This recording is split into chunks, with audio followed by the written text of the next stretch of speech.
എല്ലാ പ്രിയപ്പെട്ട പ്രേക്ഷകർക്കും നമസ്കാരം. ഈ കഴിഞ്ഞ ദിവസം ലോൺലിനെസ്സിനെ കുറിച്ചിട്ട് ഒരു വീഡിയോ അപ്ലോഡ് ചെയ്തിരുന്നു. ആ ഒരു വീഡിയോയിൽ ചില ലക്ഷണങ്ങളൊക്കെ ഞാൻ പറഞ്ഞ സമയത്ത് പല ആളുകളും മെസ്സേജ് അയച്ച് ചോദിക്കുകയുണ്ടായി. ഞങ്ങളിൽ പല ആളുകൾക്ക് ആ ഒരു ലക്ഷണങ്ങളൊക്കെ ഉണ്ട്, അത് ഡിപ്രഷനാണ് എന്നാണ് വിചാരിച്ചത്. എന്നാൽ തിരിച്ച് മറുപടിയായിട്ട് നിങ്ങളതുകൊണ്ട് ഒരു സൈക്കോളജിസ്റ്റിനെ കണ്ടോ അല്ലെങ്കിൽ ഒരു എക്സ്റ്റേണൽ ഹെൽപ്പ് എടുത്തോ എന്ന് ചോദിച്ച സമയത്ത് പല ആളുകളും പറഞ്ഞത് ഇല്ല, കാര്യങ്ങളൊക്കെ തീരുമാനിച്ചു, ഡിപ്രഷനാണെന്നൊക്കെ അവർ അങ്ങ് വിധി എഴുതി. പക്ഷേ അവരിൽ പല ആളുകളും ഒരു ഹെൽപ്പൊന്നും എടുക്കുന്നില്ല. ഞാൻ മുന്നത്തെ വീഡിയോയിൽ പറഞ്ഞതുപോലെ ഒരു ചെറിയ പീരീഡിൽ ഉണ്ടാവുന്ന ലോൺലിനെസ് അല്ലെങ്കിൽ പെട്ടെന്ന് ഉണ്ടാവുന്ന എന്തെങ്കിലും ഒരു പ്രതിസന്ധി ഘട്ടം, അപ്പോൾ അവിടെയൊക്കെ നമ്മൾ സ്വാഭാവികമായിട്ട് ഇമോഷണലി ഡൗൺ ആവാറുണ്ട്. ആ ഒരു സാഹചര്യങ്ങളിൽ വരുന്നതിനെ നമുക്കൊരു ക്ലിനിക്കൽ ഡിപ്രഷനായിട്ടൊന്നും വിധി എഴുതാനായിട്ട് പറ്റത്തില്ല. ശരിക്കും നിങ്ങളൊരു എക്സ്റ്റേണൽ ഹെൽപ്പ് എടുക്കേണ്ട ചില സാഹചര്യങ്ങളെ പറയുകയാണ്. കഴിഞ്ഞ ദിവസം ഞാൻ പറഞ്ഞ കുറേയധികം കാര്യങ്ങൾ കോമൺ ആയിട്ട് ഇതിൽ വരുന്നുണ്ട് എന്നുണ്ടെങ്കിലും നിങ്ങൾ ഒരു സൈക്കോളജിസ്റ്റിനൊക്കെ കാണേണ്ടത് ഈ ഒരു ലക്ഷണങ്ങളൊക്കെ നിങ്ങൾക്ക് ഉണ്ടാവുന്ന സമയത്താണ്. അതിലാദ്യമായി നോക്കേണ്ടത് ഇമോഷണൽ സിംറ്റംസ് ആണ്. അതിലൊന്നാമത്തേത് ഞാൻ കഴിഞ്ഞ വീഡിയോയിൽ പറഞ്ഞ ആ ഒരു കാര്യം തന്നെ, persistent sadness or feeling empty. ഇങ്ങനെ വിഷാദം തളം കെട്ടി നിൽക്കുന്ന ചില ദിനങ്ങൾ നിങ്ങൾക്ക് എപ്പോഴും എന്താണെന്നറിയത്തില്ല വിഷമങ്ങളാണ്. അവിടെ തൊട്ടാലും ഇവിടെ തൊട്ടാലും എല്ലാം ഇഞ്ചി കടിച്ച കുരങ്ങനെ പോലെ നിങ്ങളായി മാറുന്നു. അതേപോലെ തന്നെ എംപ്റ്റിനെസ്, എന്ത് ചെയ്യണം, എന്താണ് ചെയ്തുകൊണ്ടിരിക്കുന്നത് എന്നുള്ളതിനെ കുറിച്ചിട്ടൊന്നും ഒരു ഐഡിയ ഇല്ലാതെ, നിങ്ങൾക്ക് നിങ്ങളിൽ തന്നെ വലിയ കാര്യമായിട്ടുള്ള കൺട്രോൾ ഇല്ലാത്ത, നിങ്ങൾ തന്നെ നിങ്ങൾക്ക് അപരിചിതനെ പോലെ തോന്നുന്ന ഒരു അവസ്ഥ. ഇനി രണ്ടാമതായിട്ട് ഹോപ്പ്ലെസ്നെസ് ആൻഡ് പെസിമിസം. നിങ്ങൾ അംബീഷ്യസ് ആയിട്ട് മുന്നോട്ടേക്ക് പോയൊരു വ്യക്തിയാണ്, കരിയറിലൊക്കെ നിങ്ങൾക്ക് വ്യക്തമായിട്ടുള്ള പ്ലാൻ ഉണ്ടായിരുന്നു, എന്നാൽ പെട്ടെന്നൊരു സാഹചര്യത്തിൽ നിങ്ങൾക്ക് ഹോപ്പ് ഇല്ലാണ്ടായി മാറിയിരിക്കുകയാണ്. പല കാരണങ്ങളുണ്ട്. നിങ്ങൾ നോക്കുമ്പോഴത്തേന് നിങ്ങൾക്ക് നല്ല ജോലി കിട്ടുന്നില്ല, നിങ്ങളുടെ അത്രയും പാഷനൊന്നും ഉണ്ടായിരുന്നില്ല, അല്ലെങ്കിൽ ഫോക്കസ്ഡ് അല്ലായിരുന്നു എന്ന് വിചാരിച്ച ആളുകൾ ചില കാര്യങ്ങളൊക്കെ ചെയ്ത് പണം ഉണ്ടാക്കുന്നു. അപ്പോൾ ഞാൻ ഈ ചെയ്യുന്ന കാര്യം കറക്റ്റാണോ എന്ന് നിങ്ങൾക്ക് വലിയ ഡൗട്ടാണ്. അതേപോലെ നിങ്ങൾ ഏതൊരു കാര്യം ചെയ്യാൻ വേണ്ടി പോകുന്ന സമയത്തും അത് നിങ്ങളുടെ ജീവിതത്തിൽ വലിയ മാറ്റങ്ങൾ ഉണ്ടാക്കുമെന്ന് നിങ്ങൾക്ക് പ്രതീക്ഷയുണ്ട് എന്നുണ്ടെങ്കിലും നിങ്ങളതിൻ്റെ ഏറ്റവും വേസ്റ്റ് ചിന്തിക്കുകയാണ്. നിങ്ങൾ വളരെ ലാഭകരമാണ് എന്ന് പഠിച്ച് മനസ്സിലാക്കി ഒരു ബിസിനസ് തുടങ്ങുന്നതിന് മുന്നേ തന്നെ നിങ്ങൾ ആ ഒരു ബിസിനസ് പൊട്ടി അതിനുശേഷം നിങ്ങളുടെ കുടുംബം വഴിയാധാരമാവുന്ന, വീട് ജപ്തി ചെയ്യുന്ന കാര്യത്തെക്കുറിച്ചിട്ട് ആലോചിച്ച് പറയതുകൊണ്ടിരിക്കുകയാണ്. ഇങ്ങനെയൊക്കെ വളരെ എക്സ്ട്രീമിലേക്ക് നിങ്ങളുടെ ആ ഒരു വേസ്റ്റ് എക്സ്പെക്റ്റ് ചെയ്യുന്ന പരിപാടി പോവുകയാണെന്നുണ്ടെങ്കിൽ നിങ്ങളുടെ മൂഡിനെ ബാധിക്കും, പ്രതീക്ഷയില്ലാതാവും. പ്രതീക്ഷയില്ലാതായി കഴിഞ്ഞാൽ പിന്നെ ഒന്നും ചെയ്യാനായിട്ട് നമുക്ക് തോന്നില്ലല്ലോ. ഇറിറ്റബിലിറ്റി ഓർ ഫ്രസ്ട്രേഷൻ, ഞാൻ മുന്നത്തെ വീഡിയോയിൽ ഇത് പറഞ്ഞിട്ടുണ്ട്. ആ വീഡിയോ കാണാത്ത ആളുകളൊന്ന് കണ്ടിട്ട് ഇത് കാണുകയാണെന്നുണ്ടെങ്കിൽ കുറച്ചൊരു ഐഡിയ എക്സ്ട്രാ കിട്ടാൻ സാധ്യതയുണ്ട്. എന്ത് കണ്ടാലും ഇറിറ്റേറ്റഡ് ആവുകയാണ്, ഒന്നും ഇഷ്ടപ്പെടുന്നില്ല. ഒന്നും ഇഷ്ടപ്പെടാത്ത കുറേ ആൾക്കാരെ നമുക്കറിയാം അല്ലേ. ഇപ്പം സോഷ്യൽ മീഡിയയിൽ ഇൻഫ്ലുവൻസർ എന്തെങ്കിലും ഒരു കോപ്രായം കാണിക്കുകയാണ്, ഇഷ്ടപ്പെടുന്നില്ല, വെറുതെ അങ്ങോട്ട് തെറി വിളിക്കുകയാണ്, ഫ്രസ്ട്രേറ്റഡ് ആവുകയാണ്. അതിൻ്റെ താഴെ കമൻറ്റ് അങ്ങോട്ട് ഒരു പാരഗ്രാഫ് അങ്ങ് നിരത്തുകയാണ്. ഇവരെല്ലാം ഇങ്ങനെയാണ്, യൂട്യൂബ് പൈസ കൊടുക്കാതിരുന്നു കഴിഞ്ഞാൽ, ഇൻസ്റ്റഗ്രാം പൈസ കൊടുക്കാതിരുന്നാൽ, ആൾക്കാർ ഇവരെ പ്രോത്സാഹിപ്പിക്കാതിരുന്നാൽ ഇതൊന്നും കാണേണ്ടി വരില്ല. ഇയാളെ നിർബന്ധിച്ച് അവിടെ കൊണ്ട് ഇരുത്തിയതൊന്നുമല്ല. ഇയാൾക്ക് വേണമെങ്കിൽ യൂട്യൂബ് ഇൻസ്റ്റാഗ്രാം ഒക്കെ ഇൻസ്റ്റാൾ ചെയ്യാം. പക്ഷേ അയാൾക്ക് അയാളെ തന്നെ മനസ്സിലാക്കാനായിട്ട് പറ്റുന്നില്ല. എല്ലാത്തിലും ഒരു ഇറിറ്റേഷൻ വരികയാണ്. ലോകത്ത് നമ്മൾ ഇറിറ്റേറ്റ് ചെയ്യുന്ന ഇഷ്ടംപോലെ കാര്യങ്ങളുണ്ട്. ഇപ്പം നമ്മളെപ്പോലെ എല്ലാ ആൾക്കാരും ആയെങ്കിൽ മാത്രമേ ഒരു പരിധി വരെ നമുക്ക് എല്ലാം അക്സെപ്റ്റ് ചെയ്യാനായിട്ട് പറ്റത്തുള്ളൂ.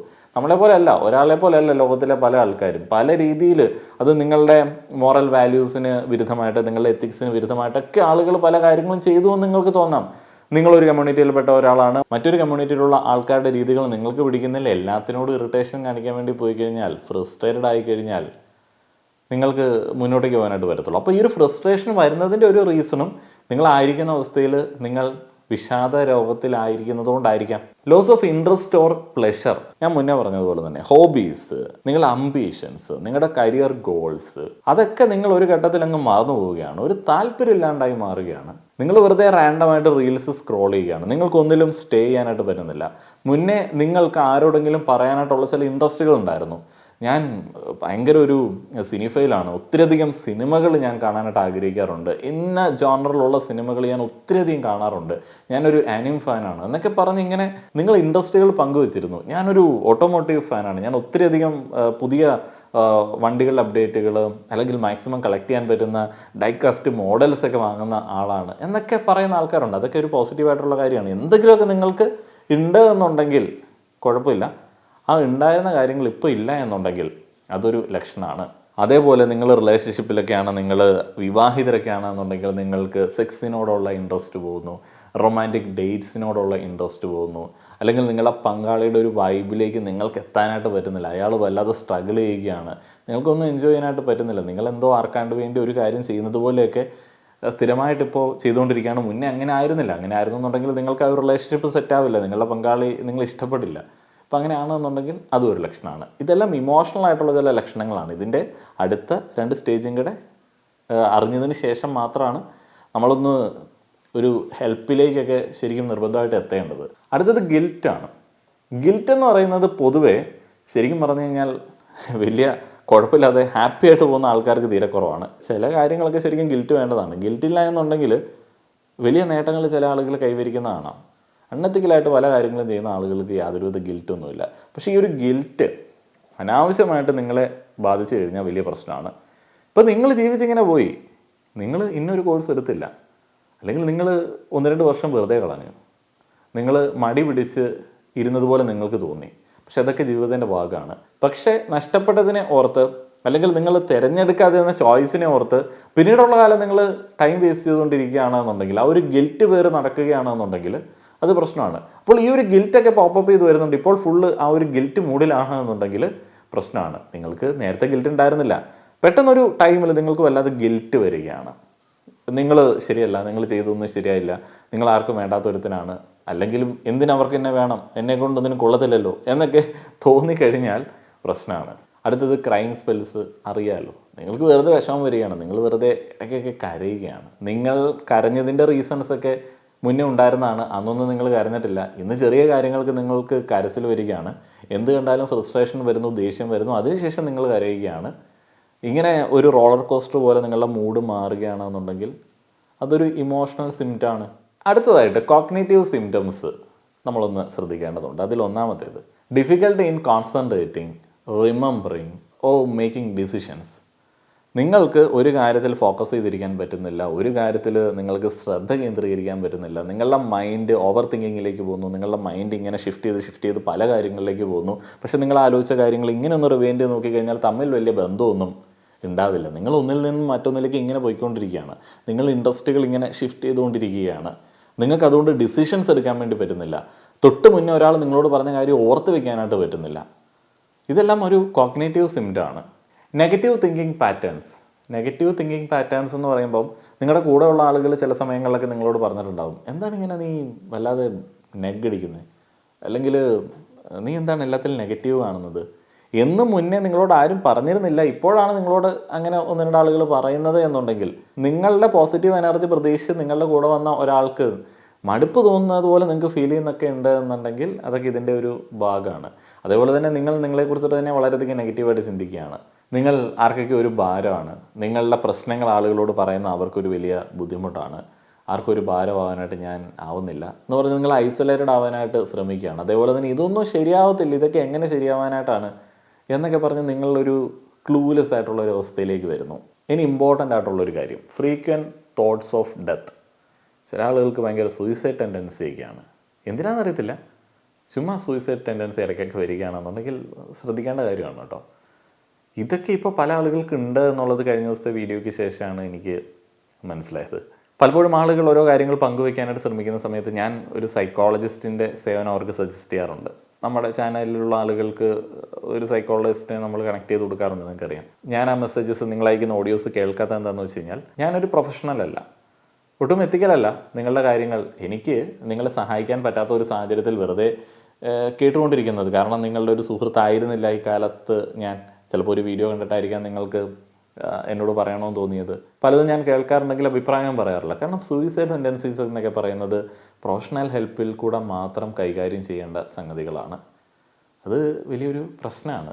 ഇനി ഫിസിക്കൽ സിംറ്റംസിലേക്ക് വന്നു കഴിഞ്ഞാൽ, ഫാറ്റിക് നമ്മളിൽ പല ആളുകളും ശ്രദ്ധിക്കാത്ത ഒരു കാര്യമാണ്. വിറ്റമിൻ ഡി ഡെഫിഷ്യൻസിയാണ്, വെയിൽ കൊണ്ടാൽ മതി, വേറെ എന്തിൻ്റെയോ കുറവാണ് എന്നൊക്കെ പറഞ്ഞ് ഒത്തിരി വീഡിയോസ് നമ്മൾ കാണാറുണ്ട്. ശരിക്കും ക്ഷീണം നിങ്ങളെ ബാധിക്കുന്നതിൻ്റെ ഒരു റീസൺ നിങ്ങളുടെ മാനസികാരോഗ്യവുമായി ബന്ധപ്പെട്ടിരിക്കുന്നത് തന്നെയാണ്. നിങ്ങൾ വിഷാദ രോഗത്തിലൊക്കെ ആണെന്നുണ്ടെങ്കിൽ നിങ്ങൾക്ക് സർവ്വസമയം ഒരു ക്ഷീണമൊക്കെ ഫീൽ ചെയ്യും. അപ്പോൾ അങ്ങനെ ഒരു ക്ഷീണം നിങ്ങൾക്ക് ഫ്രീക്വൻ്റായിട്ട് വരുന്നുണ്ട്. പക്ഷേ നിങ്ങളുടെ ഹെൽത്ത് ചെക്കപ്പിലെല്ലാം നോർമലായിട്ടാണ് നിൽക്കുന്നത്, വേറെ കുഴപ്പമൊന്നും ഇല്ല എന്നുണ്ടെങ്കിൽ അതും ഒരു കാരണമാണ്. ഇതിൻ്റെ കൂടെ തന്നെ പറയേണ്ട ഒരു കാര്യമുണ്ട്, ഈ സ്ലീപ്പ് പാറ്റേൺസൊക്കെ വല്ലാതെ താളം തെറ്റുക. നമ്മുടെ നാട്ടിൽ ആൾക്കാർ കോമൺ ആയിട്ട് ഉറങ്ങേണ്ടുന്ന നമ്മളുടെ കാലാവസ്ഥയും നമ്മൾ ജീവിക്കുന്ന ഇടവുമായി ബന്ധപ്പെട്ട ഒരു സമയമുണ്ട്. അപ്പോൾ നമ്മുടെ രാത്രിയും പകലുമൊക്കെ നിങ്ങൾക്കറിയാമല്ലോ. പക്ഷേ നമ്മൾ തിരിച്ച് ജീവിക്കുകയാണ്. നമ്മൾ രാത്രിയിൽ ഓണായിട്ടിരിക്കുകയാണ്, പകൽ കിടന്നുറങ്ങുകയാണ്. ചില ആളുകൾ ലേറ്റായിട്ട് ഉറങ്ങുന്ന ആളുകളുണ്ട്. അങ്ങനെയുള്ള ആളുകളെ കുറിച്ചിട്ടല്ല ഞാൻ പറയുന്നത്. ഇതിപ്പോൾ 12 മണി തൊട്ട് 11 മണി തൊട്ട് വെളുപ്പിനെ 5 മണി 5:30 4:30 വരെയൊക്കെയാണ് ആക്റ്റീവായിട്ട് ചില ആളുകൾ ഇരിക്കുന്നത്. പകൽ എന്നിട്ട് കിടന്ന് ഉറക്കമാണ്. ഈ ഒരു പാറ്റേൺ, നമുക്ക് ജോലിയൊന്നുമില്ല, അല്ലെങ്കിൽ നമ്മൾ പകൽ ജോലി ചെയ്യുന്ന ആൾക്കാരൊക്കെ ആണെന്നുണ്ടെങ്കിൽ ഈ ഒരു പാറ്റേൺ വലിയൊരു പ്രശ്നമാണ്. ചില ആളുകൾക്ക് എത്ര നോക്കിയാലും ഉറങ്ങാനായിട്ട് പറ്റുന്നില്ല. ചില ആളുകൾക്ക് ഉറക്കം വളരെ കൂടുതലാണ്.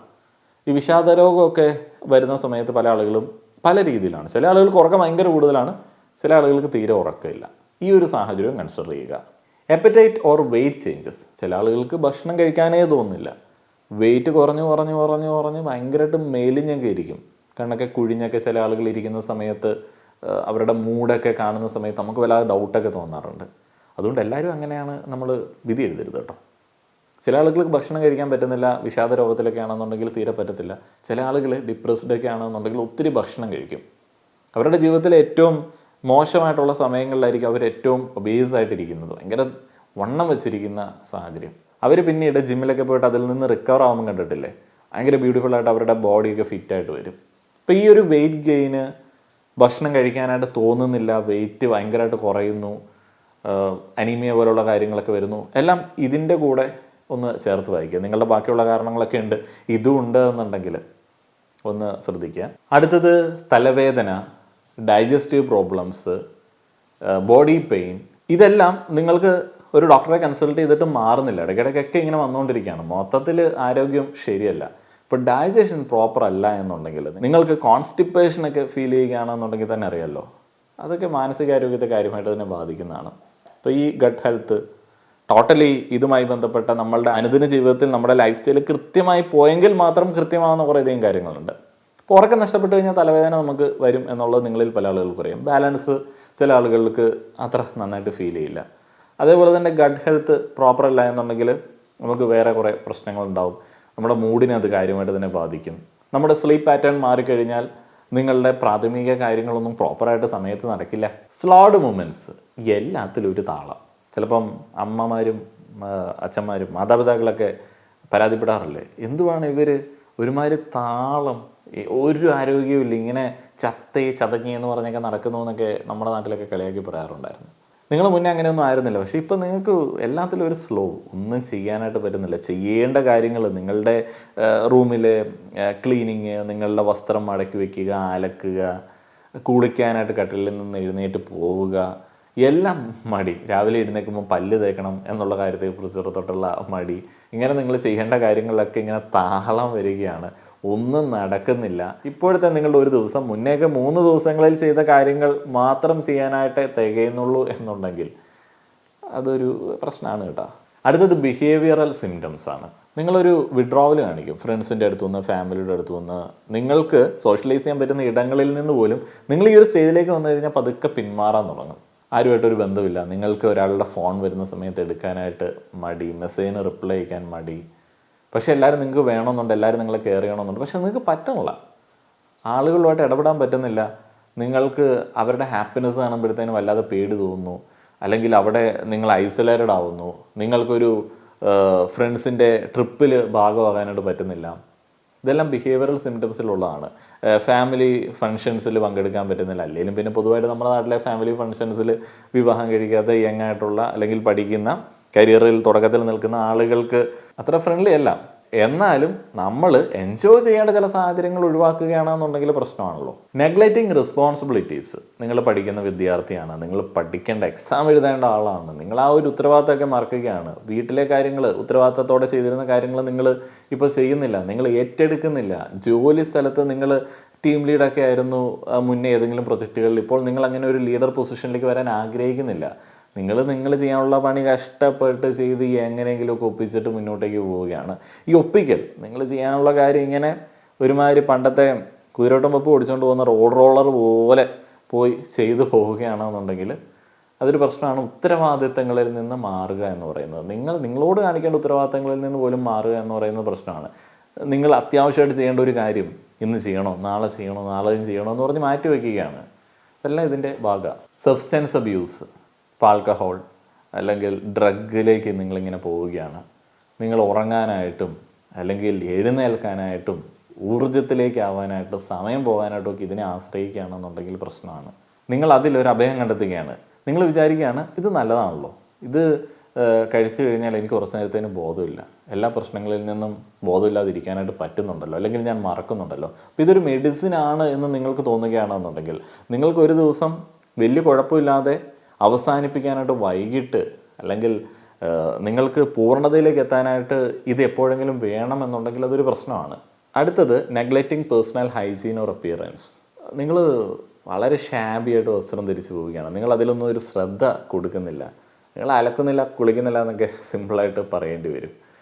നിങ്ങൾക്ക് ഒരിടത്ത് പോകണ സമയത്ത് കുളിച്ചിട്ട് ഇറങ്ങണമല്ലോ, ഡ്രസ്സ് ചെയ്യണമല്ലോ എന്നൊക്കെ വിചാരിക്കുമ്പോൾ തന്നെ പോകണ്ടെന്ന് തോന്നുകയാണ്, അല്ലെങ്കിൽ അതൊക്കെ വലിയൊരു ഭാരമായിട്ട് നിങ്ങൾക്ക് തോന്നുകയാണ്.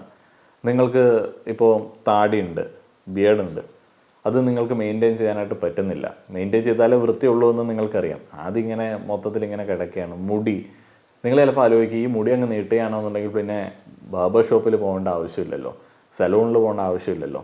താടി ഇങ്ങനെ നീട്ടുകയാണെന്നുണ്ടെങ്കിൽ അതങ്ങനെ നല്ല സ്റ്റൈലും കിടന്നോളും, പിന്നെ അത് വെട്ടേണ്ട ആവശ്യമില്ലല്ലോ. പക്ഷേ മനസ്സിലാക്കേണ്ട ഒരു കാര്യം, താടിയും മുടിയൊക്കെ നല്ല ഭംഗിയായിട്ടിരിക്കണമെന്നുണ്ടെങ്കിൽ നല്ല കെയർ വേണം. അത് അത്യാവശ്യം നല്ല ഓർഡറിൽ ജീവിക്കുന്ന ആളുകൾക്ക് മെയിൻറ്റെയിൻ ചെയ്യാനായിട്ട് പറ്റത്തുള്ളൂ. പലപ്പോഴും ഒന്ന് ആലോചിച്ച് നോക്കേണ്ട ഒരു കാര്യമുണ്ട്. ഇന്നത്തെ കാലത്ത് നമുക്ക് പലയിടത്തും വെയിറ്റ് ചെയ്യേണ്ട ആവശ്യമില്ല. ATM നമുക്ക് ഉപയോഗിക്കേണ്ടി വരാറില്ല, ബാങ്കിൽ പോകേണ്ട വരാറില്ല, അല്ലെങ്കിൽ നമ്മൾ ഹോസ്പിറ്റലിലൊക്കെ യങ്ങായിട്ടുള്ള സമയത്ത് അധികം പോവേണ്ടി വരാറില്ല. ക്യൂ ഒന്നും നമുക്ക് നിൽക്കേണ്ട ആവശ്യം വരാറില്ല, കാത്തിരിക്കേണ്ട ആവശ്യം വരാറില്ല. ഹോട്ടലിൽ ചെല്ലുന്ന സമയത്ത് നമുക്ക് സ്പേസ് ഉണ്ട്, എല്ലായിടത്തും നമുക്ക് സ്പേസ് ഉണ്ട്. നമ്മൾ സിനിമ ബുക്ക് ചെയ്തിട്ട് സമയത്ത് എന്നാൽ മതി, ഒന്നും ക്യൂ നിൽക്കേണ്ട. പക്ഷേ സലൂണിൽ പോകുന്ന സമയത്ത്, നമ്മുടെ സ്ഥിരം ബാർബർ ചേട്ടൻ്റെ അടുത്ത് പോകുന്ന സമയത്ത് അവിടെ 1-2 ആളുകളുണ്ട് എന്നുണ്ടെങ്കിൽ വെയിറ്റ് ചെയ്യണം. ആ ഒരു വെയിറ്റിംഗ് ഒക്കെ നിങ്ങളെ ബാധിക്കുമെന്നുള്ള പേടിയുള്ളതുകൊണ്ട് നിങ്ങൾ താടിയും മുടിയും വെട്ടാതെ നടന്നു കഴിഞ്ഞാൽ, അല്ലെങ്കിൽ അങ്ങനെ നടക്കാൻ തോന്നുന്നുണ്ടെങ്കിൽ അത് ഇതിൻ്റെ ഒരു ഭാഗമാണ്. ഞാൻ വളരെ ഹാപ്പി ആയിട്ട് ഇത് പറഞ്ഞു എന്നുള്ളതേ ഉള്ളൂ. പക്ഷേ ഇത് അനുഭവിക്കുന്ന ആളുകൾക്ക് അത്ര സുഖകരമായിട്ടുള്ളൊരു അവസ്ഥയായിരിക്കില്ല. അവർക്കിത് കേൾക്കുമ്പോൾ തന്നെ വളരെയധികം ഇറിറ്റേഷൻ തോന്നും. പൊതുവേ പുരുഷന്മാർ അവരുടെ ഇറിറ്റേഷനും ആങ്കറും ഒക്കെ ഈ വിഷാദ സമയത്ത് കൂടുതലായി പ്രകടിപ്പിക്കാറുണ്ട്. യങ്ങായിട്ടുള്ള ഗേൾസൊക്കെ ആണെന്നുണ്ടെങ്കിൽ, ടീനേജേഴ്സൊക്കെ ആണെന്നുണ്ടെങ്കിൽ അവർ ഒത്തിരിയധികം റെസ്റ്റ്ലെസ്നെസ് കാണിക്കും. എന്ന് വെച്ച് കഴിഞ്ഞാൽ ഒരു മൊത്തത്തിലൊരു സുഖമില്ലാതെ അവിടെ ഇല്ല ഇവിടെ ഇല്ല എന്ന് പറഞ്ഞ് ഇങ്ങനെ ഭ്രാന്ത് പിടിച്ച് നടക്കുക എന്ന് നമ്മൾ പറയുന്ന, കൊളോക്കിയലി പറയുന്ന ഒരു കാര്യം.